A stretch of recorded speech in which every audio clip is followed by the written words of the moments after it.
दोस्तों, आज हम आपको स्कूल में पढ़ने वाली बच्ची का एक ऐसा वाकया सुनाने वाले हैं जिसे सुनकर आप हैरान रह जाएंगे। अगर वीडियो को लाइक नहीं किया है तो इसे लाइक जरूर कर दें। तो आइए शुरू करते हैं।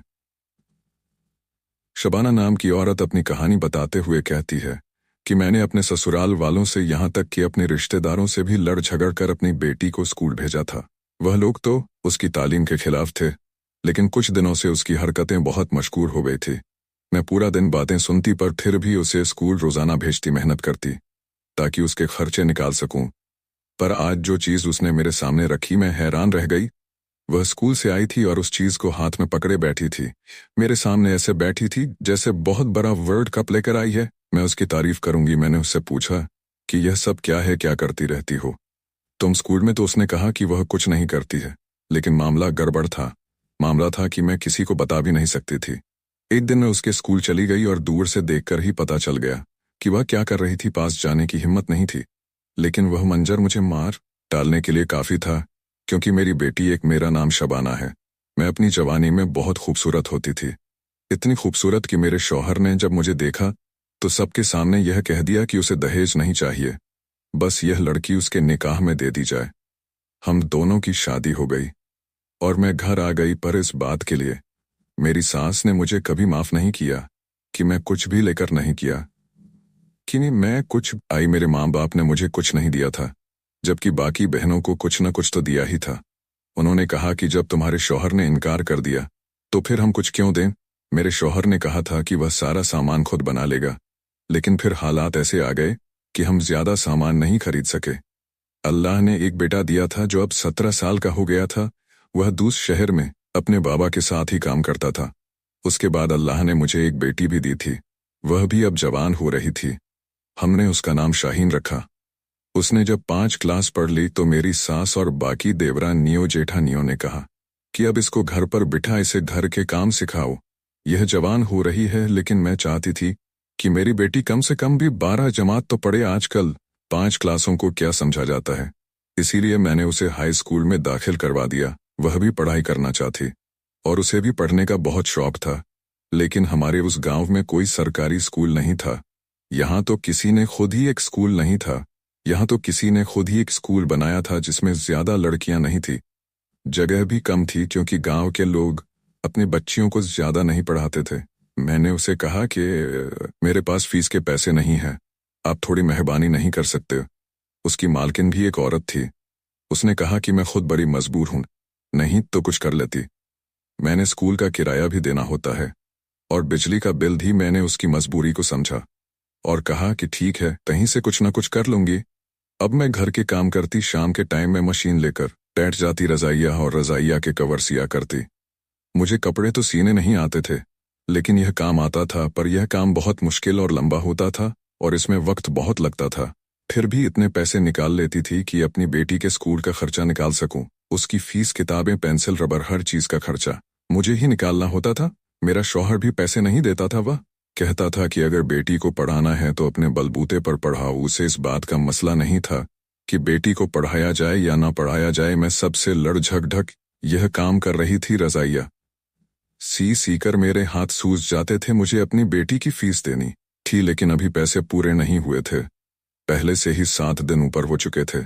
मैं बड़ी परेशान थी, लेकिन प्रिंसिपल ने कहा कि ठीक है, इस महीने हम आपकी फीस माफ कर देते हैं। अगले महीने आपको दोनों महीनों की फीस देनी होगी। अगला महीना भी शुरू हो गया और उसके 8 दिन भी ऊपर हो गए। मेरे पास पैसे नहीं थे। मेरी बेटी की फीस 4000 थी और कुछ ऊपर के खर्चे भी थे, यानी मुझे 5000 की जरूरत थी। 5000 कहाँ से आते? शौहर से बात की तो उसने कहा कि मैंने तो तुम्हें पहले ही कहा था कि मैं 1 रुपया नहीं दूंगा। मैंने कहा कि उसके लिए नहीं तो मेरे अपने खर्चे के लिए दे दो। उसने कहा कि तुम्हां खर्चे के लिए दे दो। उसने कहा लिए नहीं है, तुम अभी सब्र करो। मैंने सोचा था कि थोड़े बहुत पैसे देगा तो मैं अपनी बेटी की फीस दे दूंगी, कपड़े वगैरह नहीं बनाऊंगी। लेकिन उसने मुझे पैसे नहीं दिए। मेरी बेटी घर आई तो वह भी काफी परेशान थी। वह कमरे में चली गई और जब मैं दोपहर को उसके कमरे में आई, मैंने तकिया उठाया तो हैरान रह गई। तकिए के नीचे 2000 पड़े थे। मैंने कहा कि यह पैसे कहाँ से आए? क्या ये पैसे मेरे शौहर ने रखे हैं? लगता है उसे मेरा एहसास हो गया, लेकिन वह बाहर बैठा अपनी माँ से कह रहा था कि आज मुझसे पैसे मांग रही थी, मैंने तो 1 रुपया नहीं दिया। इसका मतलब कि यह पैसे मेरे शौहर ने नहीं रखे थे। फिर यह पैसे रखे किसने थे? अगले दिन फिर से ऐसे ही हुआ, मेरे तकिए के नीचे 2000 पड़े थे। मैंने तो अभी पिछले पैसे भी इस्तेमाल नहीं किए थे। मैं हैरान थी, लेकिन मुझे पैसों की सख्त ज़रूरत थी। मैंने वह पैसे अपनी बेटी को दिए और कहा कि अपनी फीस भी दे देना, और कुछ किताबों वगैरह के पैसे थे जो उसने उधार ली थी, वह भी दे देना, और कुछ अच्छा खा भी लेना। उसने कहा कि ठीक है। अम्मी वह भी बहुत खुश थी। पैसे लेकर जाने लगी कि अचानक से वापस पलट कर आई और कहा कि अम्मी मैं आपसे बहुत प्यार करती हूँ। वह मेरे गले लग गई। मैंने कहा मैं भी तुमसे बहुत प्यार करती हूँ। मैंने कहा कि बेटी माँ की सबसे अच्छी दोस्त होती है। वह स्कूल चली गई। मैंने सोच में पड़ गई, यह पैसे आ कहाँ से रहे थे? इस घर में ऐसा कोई भी नहीं था जो मेरी मदद करता। तीसरे दिन में हैरान तब हुई जब तीसरे दिन भी मेरे तकिए के नीचे 2000 पड़े थे।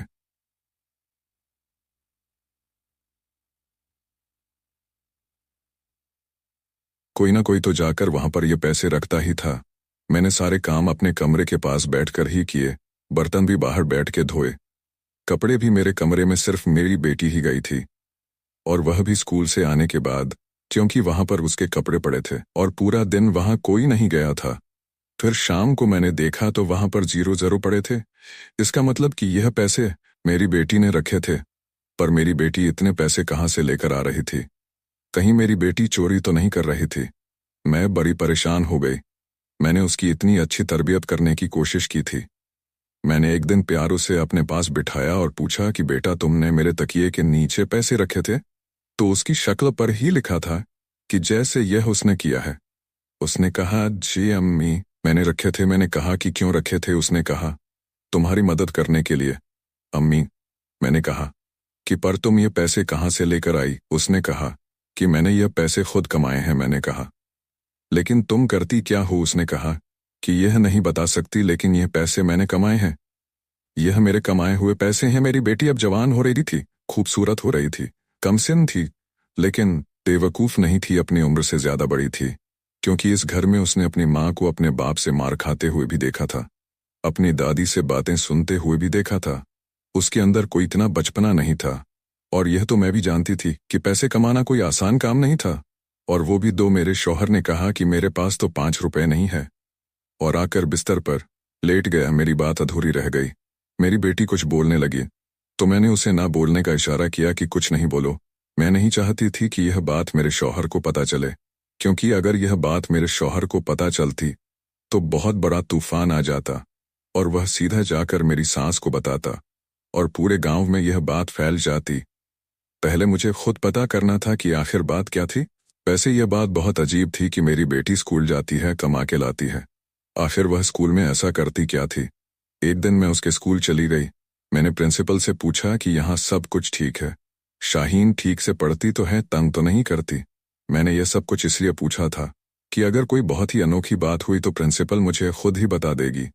पर उसने कहा कि सब कुछ ठीक है, आपकी बेटी पढ़ाई में भी अच्छी है, और सबके साथ उसका रवैया भी बहुत अच्छा है, अखलाक भी अच्छा है, सबके साथ दोस्ती है, अच्छे तरीके से पेश आती है। इसका मतलब क्या उनको भी कुछ पता नहीं था? एक दिन वह पैसे मेरे शौहर ने देख लिए। उसने कहा कि तुम्हारे पास तो खुद इतने सारे पैसे हैं, तो फिर तुम मुझसे पैसे क्यों मांग रही थी? मैं हैरान थी कि यह पैसे तो मेरे लिए वाकई मुसीबत बनने जा रहे थे। अब मुझे झूठ पर झूठ बोलना पड़ रहा था। मैंने कहा कि जमा किए हुए थे, ना महीने की फीस नहीं थी। बेटी की फीस के पैसे हैं। मेरे शौहर ने कहा कि उसकी फीस हो जाएगी। वैसे भी प्रिंसिपल तुम्हारी दोस्त है। मैंने कहा कि वह मेरी दोस्त नहीं है, वह इस गांव की जरूर है, लेकिन वह किसी की दोस्त नहीं है। ये पैसे वापस करो। मेरे शौहर ने वह पैसे अपनी जेब में डाल दिए और कहा कि मुझे भी अभी जरूरत है, बाद में तुम्हें वापस कर दूंगा। मुझे पता था कि अब यह पैसे मुझे वापस मिलने वाले नहीं हैं, लेकिन यह जो भी हो रहा था बहुत ज्यादा अजीब था। मेरे शौहर ने हमेशा मेरे साथ यही किया था। मुझे अपने शौहर के बारे में एक और बात भी पता चली थी, जो मैं अपने दिल में ही दबाए बैठी थी। मैंने किसी को नहीं बताया था कि मेरा शौहर, जो मेरी खूबसूरती देखकर मुझ पर मर मिटा था, जिसने दहेज लेने से इनकार कर दिया था, अब वह मुझसे इतना बदज और बदगुमान क्यों हो गया था कि दरअसल उसने दूसरी शादी कर रखी थी, और वह भी दूसरे गांव में। वह अक्सर वहां पर जाता था, उसके खर्चे उठाता था और बहुत खुश रहता था। मेरे बेटे को भी मेरे शौहर ने अपने इशारों पर नचा लिया था। वह भी मुझसे अच्छे तरीके से बात नहीं करता था और दूसरी माँ के घर भी वह आता जाता था। उसको मेरे शौहर ने बिल्कुल अपनी तरफ लगा ली। अब मेरे लिए इस दुनिया में अगर कोई मेरा अपना था तो वह मेरी बेटी ही थी।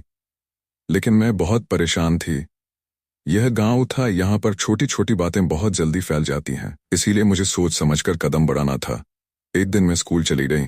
मैंने सोचा कि देखती हूँ कि मेरी बेटी क्या कर रही है, क्योंकि वह पैसे तो स्कूल से ही कमा कर लाया करती थी। पर जब मैं स्कूल गई तो यह बात जानकर हैरान रह गई कि मेरी बेटी तो स्कूल में थी ही नहीं। मैंने उसकी दोस्त से पूछा कि शाहीन कहाँ है। मैं उसकी दोस्त को भी अच्छी तरह से जानती थी। उसने कहा कि हमें नहीं पता, अभी तो छुट्टी होने में थोड़ा टाइम था। मैंने कहा कि क्या वह रोज इस टाइम नहीं होती। उसने कहा कि हमारी आखिरी पीरियड की मैडम ने 3 महीने की छुट्टी ली है, तो आखिरी पीरियड खाली होता है। हम उसमें बैठकर अपनी पढ़ाई करते हैं और आखिरी पीरियड में शाहीन यहाँ पर नहीं होती है। मैंने कहा कि तुमने यह बात किसी और को बताई है। उसने कहा कि नहीं, मुझे शाहीन ने बताने से मना किया था, लेकिन वह आखिरी पीरियड में गायब हो जाती है। मैंने कहा कि अभी वह कहाँ है। उसने कहा कि मुझे नहीं पता। मैं और ज्यादा परेशान हो गई कि मेरी बेटी कहाँ है और मैं उसे कहाँ तलाश करूं।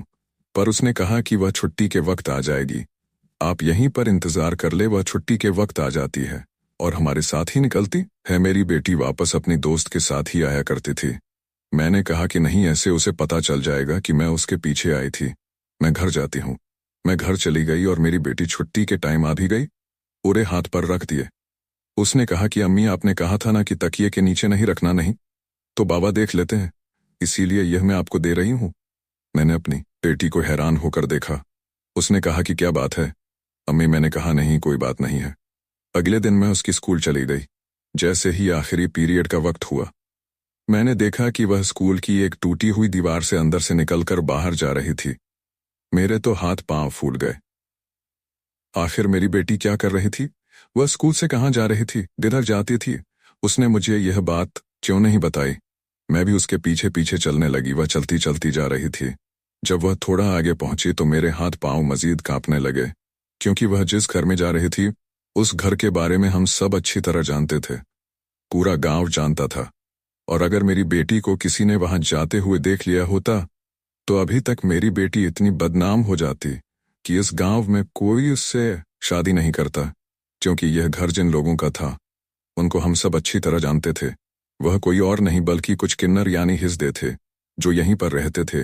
दूसरे गांव में जाकर नाच गाना किया करते थे, या किसी का बच्चा होता था तो उनको बुलाया करते। उनके घर में कोई भी नहीं जाता था, उनसे कोई मेल मिलाप नहीं रखता था। वह तैयार होकर बाहर निकल जाते थे। मेरी बेटी वहां पर क्या क्या कर रही थी? उसका वहां पर क्या काम था? क्या मुझे अंदर जाना चाहिए था, या पहले मुझे यह बात अपने शौहर को बताना चाहिए थी? लेकिन अगर शौहर को बताती तो वह मेरी बेटी पर हाथ भी उठाता, उसकी पढ़ाई भी बंद करवा देता। इसलिए मैं खुद ही आगे बढ़ गई। मेरी बेटी तो अंदर चली गई करती थी, उसका बैग भी उसी के पास था।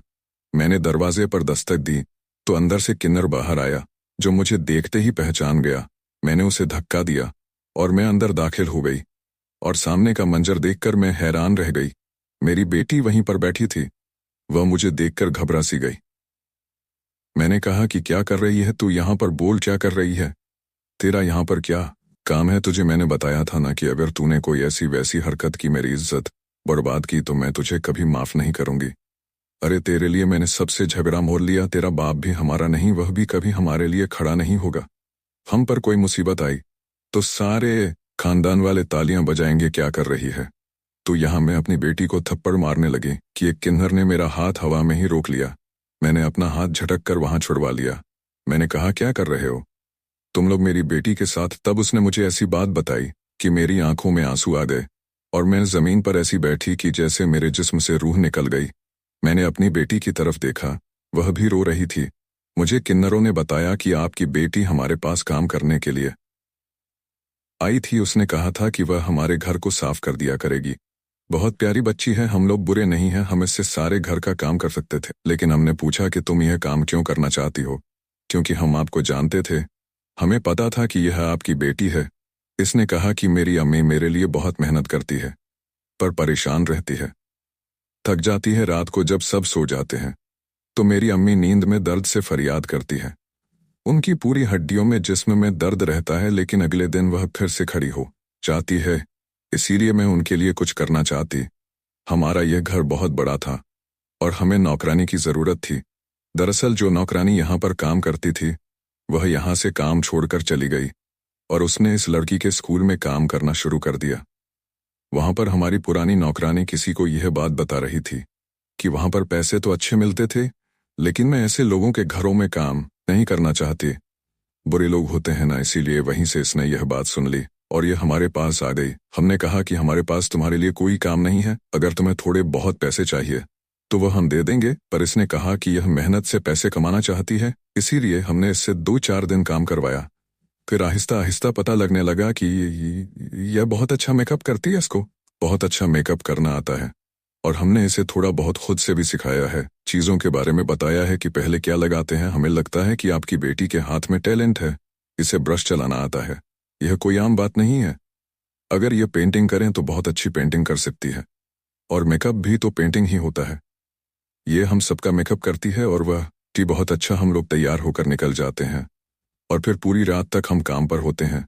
तो 2 घंटे के अंदर ही 15-15 मिनट में यह हम सबको तैयार करती है और बहुत जल्दी जल्दी काम करती है। हम लोग अगर ऐसा मेकअप बाहर से करवाएं तो एक एक इंसान के धोती हज तो लगते ही हैं, बल्कि शायद इससे भी ज्यादा। तो हम इसे इकट्ठे ही 2000 दे देते हैं और ये भी खुश हो जाती है और हमारा भी काम हो जाता है।